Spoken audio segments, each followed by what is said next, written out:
Selamat datang kembali di pembahasan mendalam kita. Kali ini kita mau gali sesuatu yang fundamental banget nih. Sesuatu yang ya membentuk cara kita lihat dunia, bahkan cara kita mengelola organisasi. Kita bicara soal kekuatan narasi. Betul sekali. Dan sumber kita spesifik banget hari ini yaitu bab 3 dari buku Conducting Narratives. Judul babnya aja udah, narasi dari narasi. Ini benar-benar fokus ke gimana sih cerita itu bekerja di sekeliling kita. Penulisnya Jasper Folkheimer dan rekan-rekannya. Iya, iya. Jadi misi kita buat Anda hari ini simple. Kita bongkar kenapa narasi jadi sepenting ini, apalagi di zaman yang kompleks kayak sekarang. Gimana juga narasi bisa jadi alat strategis yang mungkin ya belum kita sadari sepenuhnya potensinya. Kita lihat definisinya, perkembangannya, sampai penerapannya gitu. Mulai dari cerita kantor sehari-hari sampai ke panggung dunia ya. Betul. Dan kita bisa mulai dari klaim yang lumayan berani di awal bab ini. Selama ini kan kita mungkin fokus banget sama konsep merek, brand gitu ya, sebagai cara utama organisasi bangun citra. Iya, itu udah kayak mantra ya puluhan tahun. Nah, buku ini ngasih sinyal mungkin udah waktunya kita lihat narasi sebagai sesuatu yang lebih dasar lagi. Bahkan mungkin udah mulai geser dominasi merek itu sendiri. Wah, itu langsung bikin penasaran. Merek kan ya kumpulan atribut, identitas, reputasi. Udah jadi pusat perhatian lama. Terus apa yang bikin narasi ini dianggap lebih fundamental? Kok rasanya baru katakanlah sejak 2010-an gitu? Jadi makin sering dibicarakan, seperti kata buku ini. Karena narasi itu nyentuh sesuatu yang jauh lebih purba dalam diri kita. Jauh lebih tua dari konsep branding modern. Ini soal cara kita sebagai manusia memberi makna pada pengalaman. Jauh sebelum ada iklan dan logo, kita udah pakai cerita buat, memahami dunia. Jadi intinya soal makna ya? Intinya soal makna. Secara definisi sederhana, narasi itu ya rangkaian cerita. Tentang peristiwa, pengalaman, bisa fakta, bisa fiksi. Tapi yang penting, dia punya struktur internal, punya alur, punya plot, gitu. Plot ya? Oke. Nah, apa aja sih biasanya unsur-unsur yang membangun struktur narasi ini? Biar nggak sekedar kejadian acak gitu. Nah, Kenneth Burke, ini filsuf dan ahli retorika. Dia ngidentifikasi beberapa elemen kunci yang sering banget kita temui. Ada aktor, jelas ya siapa yang terlibat. Terus ada aksi, apa yang mereka lakukan. Lalu tujuan, kenapa sih mereka melakukan itu? Oke. Terus ada latar atau scene di mana dan kapan terjadinya. Dan juga instrumen atau gimana cara mereka melakukannya. Nah, si plot ini biasanya kan ada awal, tengah, akhir. Itu yang ngerangkai semua episode ini jadi satu kesatuan. Dan yang paling penting, ngasih makna. Tanpa plot, ya cuma rentetan kejadian aja. Jadi plot itu yang mengubah rentetan kejadian jadi cerita yang bisa kita pahami. Kerangka pemahaman dasar gitu ya. Saya jadi kepikiran upaya-upaya buat nemuin pola universal dalam cerita. Kayak Vladimir Prop itu kan, yang neliti dongeng Rusia, dia nemu ada 31 fungsi naratif, 7 tipe karakter dasar, pahlawan, penjahat gitu-gitu. Iya, itu terkenal banget. Atau plot klasik kayak dari miskin jadi kaya, atau petualangan mencari sesuatu. Apakah ini artinya semua narasi, termasuk yang kita temui di, katakanlah, rapat kantor atau berita, itu pada dasarnya ikut pola baku kayak gitu? Nah, itu pandangan kaum strukturalis. Mereka cari pola universal di balik semua cerita. Menarik sih, tapi pandangan ini kemudian ditantang juga. Terutama sama pemikir post-strukturalis. Oh, ada tantangannya ya? Ada. Penelitian yang lebih baru, apalagi yang lihat cara kita komunikasi di era digital, nunjukin gambaran yang agak beda. Coba deh Anda perhatikan lini masa medsos atau obrolan di pelantri kantor. Narasi di sana kan sering nggak utuh ya? Iya juga ya, lompat-lompat kadang. Betul. Terfragmentasi, nggak selalu linier. Cerita bisa muncul sepenggal-sepenggal, tanpa struktur awal tengah akhir yang kaku banget. Kadang narasi itu lahir begitu aja dari interaksi, spontan, improvisasi. Jadi, ini bukan cuma soal bedah struktur novel atau film aja, tapi lebih dalam lagi ini tentang gimana kita sebagai manusia memproses pengalaman hidup kita sendiri. Makna secara temporal. Maksudnya gimana tuh, temporal? Temporal itu terkait waktu. Jadi kita secara alami nyusun pengalaman kita dalam urutan waktu jadi cerita biar kita paham. Ini bukan cuma hobi tapi cara kerja dasar otak kita gitu loh. Kenapa ini penting Anda sadari? Karena ini bisa mengubah cara Anda lihat komunikasi, motivasi, bahkan diri Anda sendiri. Oke.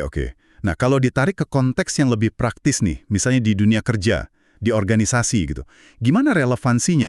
Nah, di sana narasi seringkali nggak cuma muncul alami, tapi juga dipakai secara sadar, secara strategis.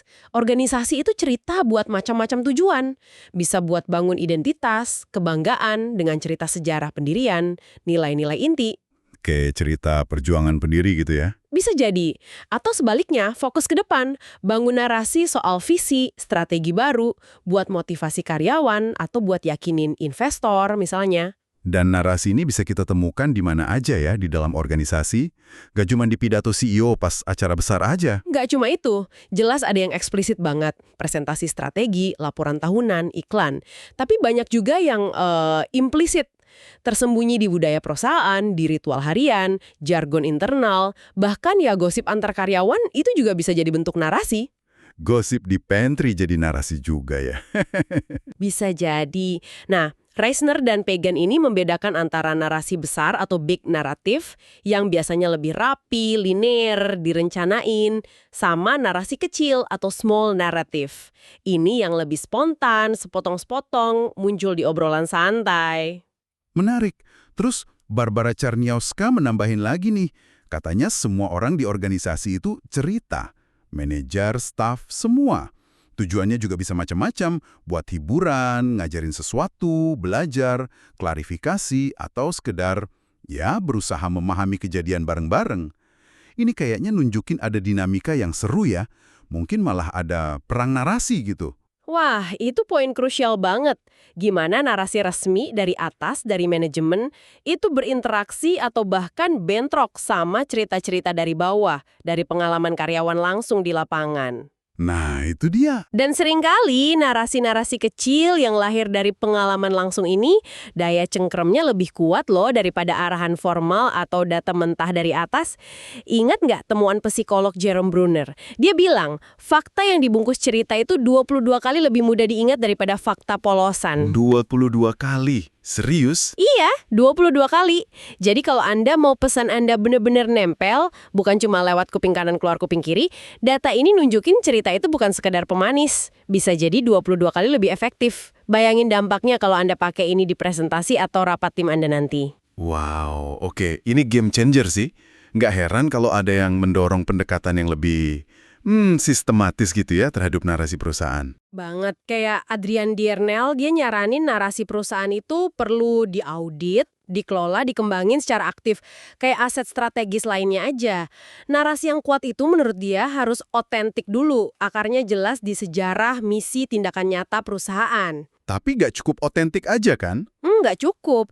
Harus juga resonan. Harus nyambung sama perubahan nilai-nilai di masyarakat. Sekarang kan orang makin nuntut corporate citizenship ya kan? Perusahaan nggak bisa cuma mikirin untung, tapi juga harus punya purpose, tujuan mulia yang jelas.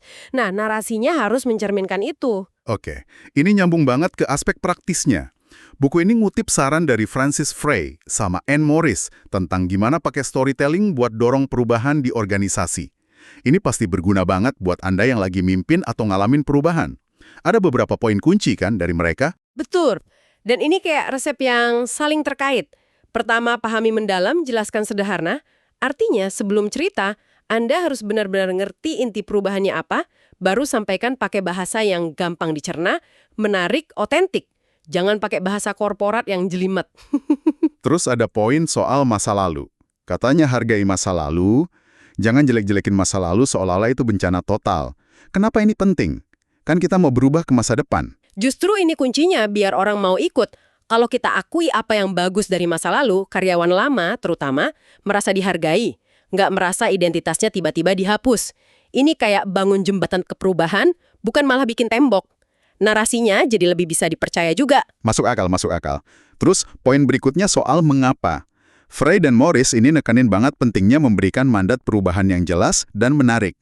Ini katanya sering jadi titik lemah ya. Sering banget, Banyak pemimpin fokus ke apa yang mau diubah dan bagaimana caranya, tapi lupa jelasin mengapanya. Kenapa sih harus berubah? Kenapa sekarang? Tanpa alasan yang kuat dan meyakinkan orang yang malas gerak, mandat ini harus jawab pertanyaan itu. Oke, mengapanya udah kuat. Terus jalan ke depannya gimana? Nah, mereka saranin gambarkan jalan ke depan yang ketat tapi optimis. Maksudnya tujuannya harus jelas, terukur, ketat, tapi juga harus bisa bikin orang semangat dan punya harapan, optimis. Mungkin bisa dibagi jadi bab-bab cerita gitu, ada milestones yang bisa dirayain bareng, biar perjalanan panjang terasa lebih ringan. Dan gimana mastiin cerita ini nyampe dan konsisten? Nah, ini 2 poin terakhir, satukan kepingan cerita, pastiin narasi perubahan ini sama di mana-mana. Di rapat, di email, di poster, di acara. Jangan sampai pesannya beda-beda, itu bikin bingung dan ngerusak trust. Terus yang kedua, ulangi. Jangan bosan ngulang cerita intinya. Pengulangan itu ngebangun pemahaman dan keyakinan bareng-bareng. Satu lagi tadi kayaknya. Oh iya, yang terakhir tapi penting banget. Identifikasi dan gunakan emosi. Cerita yang beneran ngena itu nggak cuma main logika, logos, tapi juga nyentuh hati, patos. Harus ada rasa di dalamnya. Wah, ini benar-benar panduan praktis buat memimpin pakai narasi ya. Dan ini semua nyambung ke konsep yang lebih gede lagi yang dibahas di bab ini. Narasi strategis. Istilah ini kan sering banget kita dengar di konteks diplomasi, politik, bahkan konflik. Kenapa sih narasi jadi vital banget di arena-arena kayak gitu? Karena gini, di dunia yang sekarang ini penuh sama informasi, disinformasi, propaganda ya kan, kemampuan buat ngebangun narasi strategis yang koheren, yang meyakinkan, itu jadi senjata utama. Buat apa? Buat ngebentuk persepsi publik, buat mobilisasi dukungan, buat capai tujuan strategis, entah itu politik, sosial, atau bahkan militer. Narasi strategis itu upaya sadar buat mendefinisikan realitas bagi audiens kunci kita. Buku ini ngasih contoh yang relevan banget ya dari konflik sekarang? Iya, contohnya gimana? Ukraina, di bawah Presiden Zelensky, itu pinter banget bangun narasi perlawanan lawan invasi Rusia.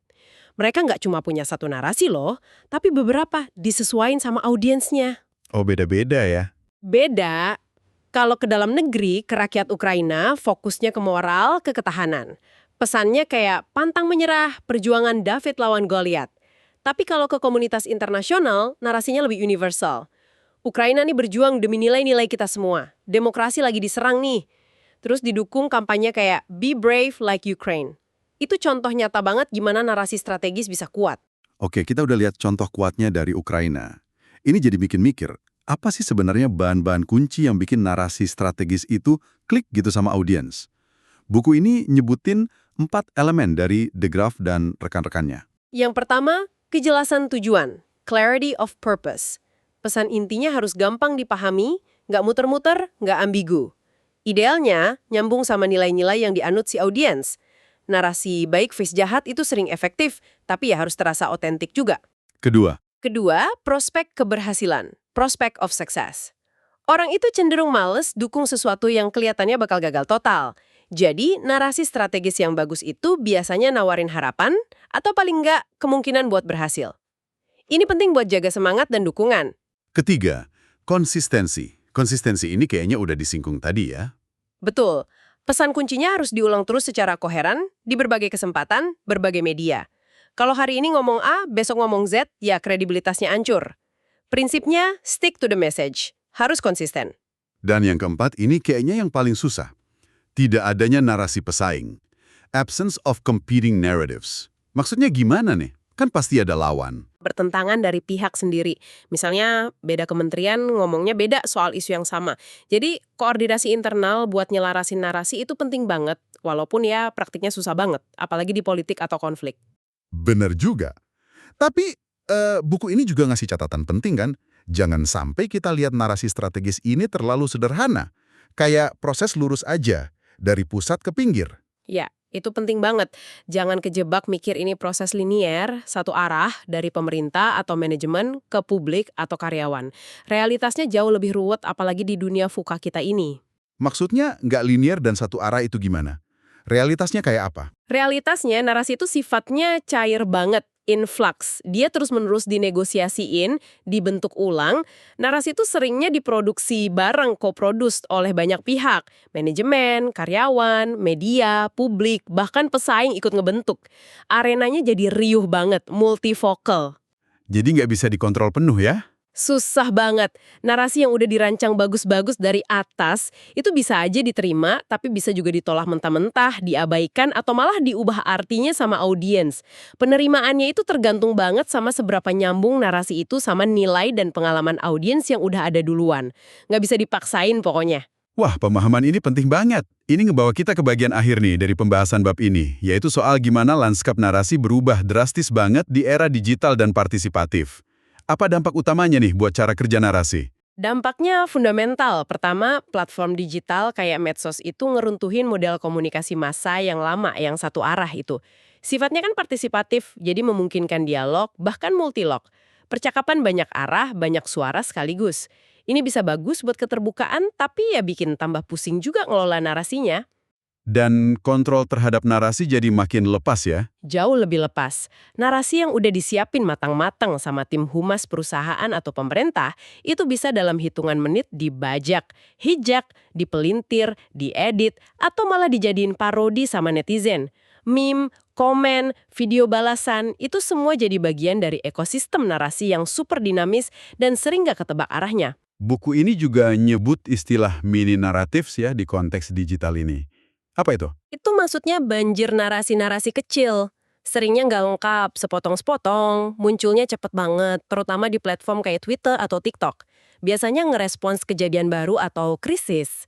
Nah, di lautan mini narratives ini, suara aktor tradisional kayak pemerintah, perusahaan gede, media mainstream, itu harus rebutan perhatian sama suara individu atau kelompok kecil yang jumlahnya nggak kehitung. Jadi ada pencerita utama dan pencerita bersama gitu? Betul, ada pencerita utama, primary tellers, yang mungkin mulai suatu isu. Tapi terus muncul ribuan pencerita bersama, co-narrators, yang ngasih like, share, komen, atau bahkan ngembangin cerita awalnya jadi kemana-mana. Lanskapnya jadi terdesentralisasi banget dan susah diprediksi. Luar biasa ya perubahannya. Oke, kita udah jalan lumayan jauh nih. Ngupas bab 3 dari Conducting Narratives. Dari dasar kenapa narasi itu lebih dari sekedar cerita atau merek, dinamikanya di organisasi, kekuatannya sebagai alat perubahan dan strategi, sampai lanskapnya yang berubah total di era digital. Jadi setelah semua ini, apa sih intisari yang bisa Anda bawa pulang dari obrolan kita? Intinya gini deh, kalau Anda paham cara kerja narasi, Anda kayak dapat kacamata baru buat baca dunia komunikasi di sekitar Anda. Ini bukan cuma teori di awang-awang, tapi alat praktis. Anda jadi bisa lebih kritis waktu nerima pesan tiap hari. Dari iklan, berita, sampai arahan bos di kantor. Anda bisa mulai baca, ada motivasi apa di baliknya. Jadi lebih melek narasi gitu ya? Bisa dibilang gitu. Dan yang gak kalah penting, Anda juga jadi lebih sadar sama cerita-cerita yang Anda sendiri bangun. Tentang diri Anda, pekerjaan Anda, dunia Anda. Ini langkah awal buat bisa navigasi kompleksitas zaman sekarang dengan lebih baik. Nah, sebagai pemikiran penutup nih buat Anda renungkan setelah ini. Kalau narasi memang punya kekuatan sehebat itu buat bentuk persepsi, keyakinan, sampai tindakan kita. Baik sebagai individu maupun barang-barang. Maka pertanyaannya jadi personal banget kan? Gimana Anda bisa mulai? Mungkin besok pagi, secara lebih sadar ngevaluasi narasi yang tiap hari ngehujani Anda. Coba deh iseng dibongkar. Siapa sih yang cerita ini? Tujuannya apa ya? Siapa yang diuntungin kalau saya percaya cerita ini? Ada sudut pandang lain nggak yang mungkin sengaja nggak dimunculin? Dan lebih jauh lagi, gimana Anda bisa mulai secara lebih sengaja, lebih strategis, nyusun narasi Anda sendiri? Mungkin nggak usah muluk-muluk narasi besar, narasi kecil sehari-hari aja. Tentang proyek yang lagi Anda kerjain, tentang nilai apa yang Anda bawa ke tim, tentang arah mana yang pengen Anda tuju. Apa sih narasi yang Anda ingin bangun dan bagikan?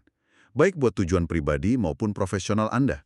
Terima kasih banyak sudah menyimak pembahasan mendalam kita kali ini. Semoga obrolan tentang narasi dari narasi ini ngasih perspektif baru dan ada manfaatnya buat Anda. Sampai jumpa di kesempatan berikutnya.